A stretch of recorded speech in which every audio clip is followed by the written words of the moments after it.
Assalamualaikum warahmatullahi wabarakatuh. Perkenalkan, nama saya Rosari Apriani. Saya mahasiswa profesi Nurse Institut Kesehatan dan Teknologi Muhammadiyah Palembang. Baiklah, di sini saya akan menjelaskan laporan pendahuluan diabetes mellitus. Definisi diabetes mellitus. Diabetes mellitus merupakan sekelompok kelainan heterogen yang ditandai oleh kenaikan kadar glukosa dalam darah atau hiperglikemi. Pada DM, kemampuan tubuh untuk bereaksi terhadap insulin dapat menurun. Diabetes mellitus itu adalah suatu kumpulan gejala yang timbul pada seseorang yang disebabkan oleh karena adanya peningkatan kadar gula atau glukosa darah akibat kekurangan insulin baik absolut maupun relatif. Etiologi, penyebab penyakit kencing manis atau diabetes mellitus tergantung pada jenis diabetes mellitus yang diderita. Ada dua jenis diabetes mellitus yang umum terjadi dan diderita, yaitu diabetes tipe 1 dan juga diabetes tipe 2. Perbedaannya, jika diabetes tipe 1 karena salah satu fungsi organ pankreas tidak dapat menghasilkan insulin, sedangkan tipe 2 karena masalah jumlah insulin yang kurang dalam tubuh dan tidak dapat berfungsi dengan baik. Untuk diabetes tipe 2 itu sendiri, terdapat organ tubuh.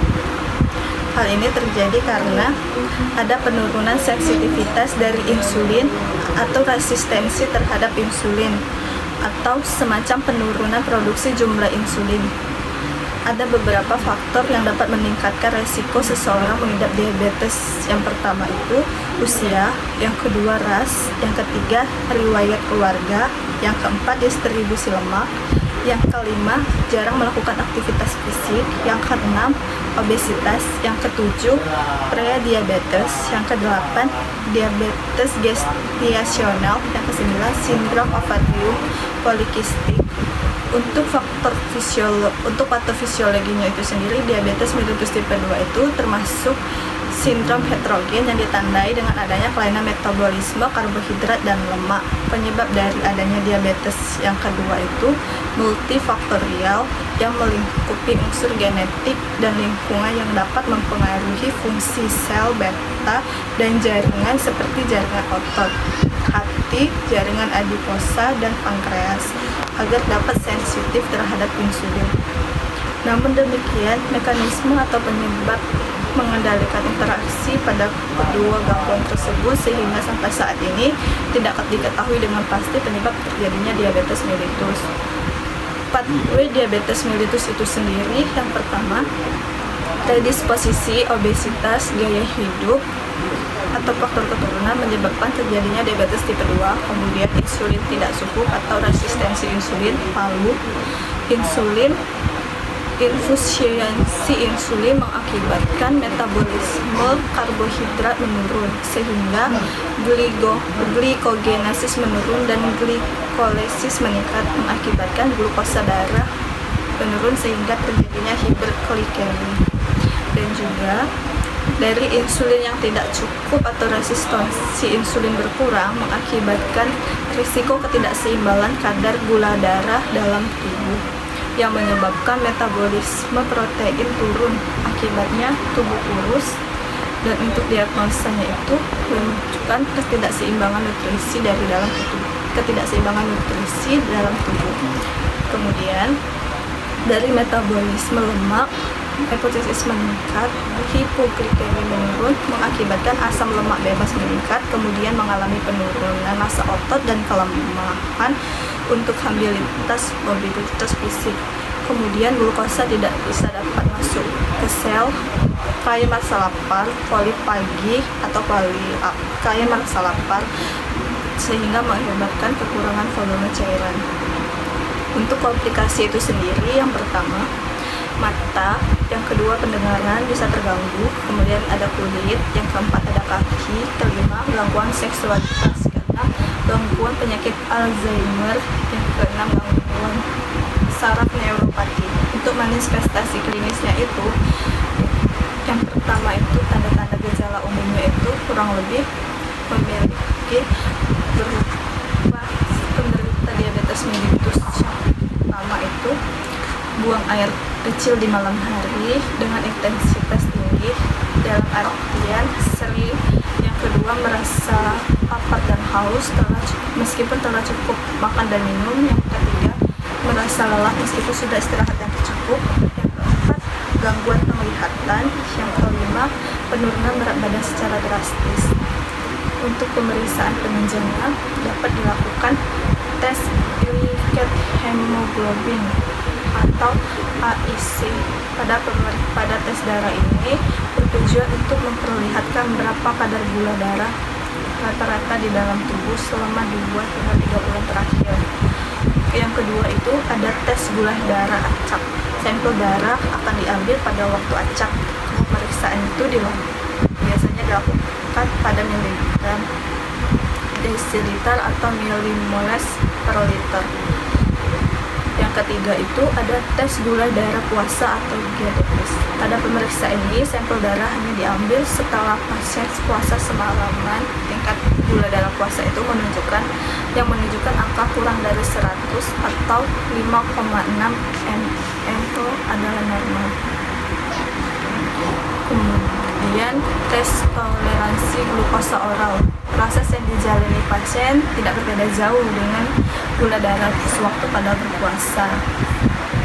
Setelah pasien berpuasa semalam, kadar gula darah itu diambil, tetapi untuk pemeriksaan itu yang berbeda adalah pasien akan diminta untuk meminum cairan gula. Kemudian darah kembali diuji dan ditunggu selama 2 jam. Untuk penata laksanaannya itu, diabetes mellitus tipe 2 itu dirawat dengan cara melakukan diet dan olahraga, serta ada juga perawatan oral hipoglikemi sesuai dengan apa yang diinstruksinya. Selain pengobatan, ada 13 pengobatan pada diabetes mellitus tipe 2. Yang pertama itu ada metformin, pioglitazone, naltrexone, sulfonylurea, macrolide inhibitor, dan lain-lainnya. Untuk fase asuhan keperawatannya sendiri itu, yang pertama melakukan pengkajian di mana terdiri dari keluhan pasien, riwayat kesehatan masa lalu, riwayat kesehatan keluarga, riwayat kesehatan sekarang. Kemudian pemeriksaan fisiknya itu terdiri dari pola aktivitas dan latihan, pola istirahat tidur, kemudian metabolisme, pola eliminasi, seksualitas, persepsi, kognitif persepsi, dan lain-lain halnya. Kemudian untuk pemeriksaan yang penunjang itu yang pertama mengecek gula darah dalam darah, yang kedua mengecek reseptor plasma, yang ketiga mengecek ekstrovalitas serum, yang keempat mengecek gas darah dalam arteri, yang kelima adanya alkalosis respiratori, yang ketujuh itu mengecek trombosit darah, kemudian mengecek kreatinin. Untuk diagnosa keperawatannya sendiri itu yang pertama ketidakseimbangan nutrisi kurang dari kebutuhan tubuh, mual dan muntah, perubahan nutrisi kurang dari kebutuhan tubuh, berhubungan dengan ketidakcukupan insulin. Yang ketiga, risiko tinggi infeksi berhubungan dengan glukosa dari dengan usia diabetes. Untuk rencana keperawatannya itu sendiri, yang pertama itu observasi tanda-tanda vital, monitor status hidrasi, monitor makanan atau cairan, tingkatkan asupan oral, arahkan pasien mengenai status MPU dan masukkan dalam pelatihan. Kemudian identifikasi adanya alergi yang dimiliki pasien, diet diabetes mellitus, diet sehat, kemudian memberikan cairan yang sesuai, memberikan resep diet untuk cairan. Kemudian setelah menjelaskan laporan pendahuluan diabetes mellitus, saya akan menjelaskan asuhan keperawatan pada Nyonya K dengan diagnosa diabetes mellitus kedua di ruang IGD Rumah Sakit Siti Fatimah Palembang. Untuk datanya yang pertama itu identitas pasien Nyonya K, usia 54 tahun, jenis kelamin perempuan, suku bangsa Indonesia, agama Islam, diagnosa medis diabetes mellitus tipe 2. alamat Tanjung Payang, Pagar Alam, Warna Tria Gunung. Pengkajian primary survei RW, jalan nafas paten, suara nafas normal, keluhan lain tidak ada, masalah keperawatan tidak ada. Untuk breathing, gerakan dada simetris, irama nafas normal, pola nafas teratur, retraksi otot dada tidak ada, dan penggunaan otot bantu tidak ada, jepit ini tidak ada, keluhan lainnya tidak ada, masalah keperawatan tidak ada. Circulation, akral hangat, pucat ya, cyanosis tidak, CRT kurang dari 2 detik, frekuensi nadi 24 kali per menit, nadi terabah, irama teratur, kekuatannya kuat, suhu 37,1 derajat Celcius, keluhan lain tidak ada, masalah keperawatan tidak ada. Kemudian untuk secondary survey anamnesisnya, keluhan utama, klien mengatakan nyeri pada luka di kaki kiri, luka sudah hampir sebulan, badan terasa lemas dan terasa panas. Klien datang dengan keluhan kaki kiri sejak tanggal 5 bulan 4 tahun 2021. Awalnya timbul binti, lalu pecah dan menjadi luka bernanah dan nyeri. Riwayat penyakit terdahulu, pasien sudah memiliki riwayat diabetes mellitus sejak 1 tahun yang lalu. Riwayat keluarga, saya mengatakan di dalam keluarganya tidak ada yang memiliki penyakit kronis seperti penyakit yang dideritanya sekarang. Untuk pemeriksaan fisik, keadaan membaik, tanda-tanda vital, tekanan darah 160/90 mmHg, nadi 81 kali per menit, suhu 37,1 derajat Celcius, RR 20 kali per menit, tinggi badan 160 cm, berat badan 49 kg, kepala simetris, mata anemis, dada atau varus simetris, abdomen simetris, genitalia simetris, ekstremitas memiliki jejak atau luka skala nyeri 4, masalah keperawatan nyeri akut, kulit ada luka dekubitus, skala nyerinya 4, keluhan lainnya, pasien mengatakan nyeri pada daerah luka dan pasien mengatakan lukanya bernanah. Pasien masalah keperawatannya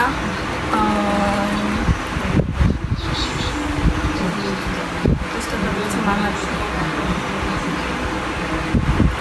Pasien mengatakan jika masalah ini sudah selesai, pasien akan melakukan kegiatan seperti biasanya, karena saat ini ia tidak bisa melakukan kegiatan seperti biasanya.